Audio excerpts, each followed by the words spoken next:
किसी मुरक्कब या कॉम्पाउंड की सालमाती कमियत यानी मोलेक्युलर मास मालूम की जा सकती है। इसके लिए हम हर अंसर यानी एलिमेंट के एटॉमिक मास को उस अदद से ज़र्ब देते हैं जो हर एटम के साथ होता है और फिर इन सब को जमा करते हैं। खाने के नमक यानी सोडियम क्लोराइड NaCl में दोनों के साथ 1 है, तो इसका मोलेक्युलर मास 1 ज़र्ब सोडियम का Ar यानी 23 जमा 1 ज़र्ब क्लोरीन का Ar यानी 35.5। तो सोडियम क्लोराइड का मोलेक्युलर मास क्या होगा? जब तक आप ये हिसाब लगा रहे हैं वीडियो को रोक दें। सोडियम क्लोराइड का मोलेक्युलर मास 58.5 ग्राम फी मोल है। क्या आपने सही हल किया? इकाई यानी यूनिट्स मत भूलिएगा। मोल से मुराद ये है कि कितने ज़र्रात हैं, ना कि ये कि इनमें कितने ज़र्रात हैं।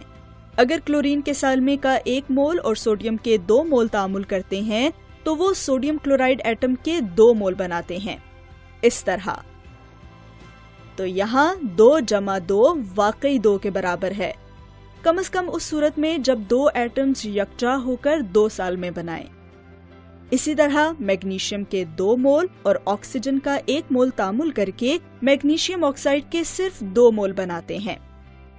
हम दी गई कमियत में मोल्स की तादाद का हिसाब करने के लिए किसी मादे का मोलेक्युलर मास इस्तेमाल कर सकते हैं। फर्ज करें कि हमारे पास 1.5 ग्राम सोडियम आयोडाइड यानी NaI है, तो इसके कितने मोल्स हैं? सोडियम का रिलेटिव एटॉमिक मास या Ar 23 ग्राम फी मोल होता है। आयोडीन का रिलेटिव एटॉमिक मास या Ar 127 ग्राम फी मोल है। लिहाजा सोडियम आयोडाइड का मोलेक्युलर मास 23 ग्राम फी मोल जमा 127 ग्राम फी मोल है, जो कि 150 ग्राम फी मोल बनता है। आपने देखा होगा कि मोलेक्युलर मास की इकाई या यूनिट ग्राम फी मोल है।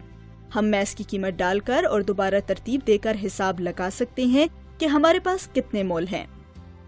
इसे ट्रायंगुलर इक्वेशन भी कहा जाता है। आप इसे इस तरह लिख सकते हैं, किसी भी एक मिकदार को तलाश करने के लिए उसको अपनी उंगली से ढांप लें ताकि तरतीब दी हुई मसावात हल हो सके। हम मोल मालूम करना चाहते हैं।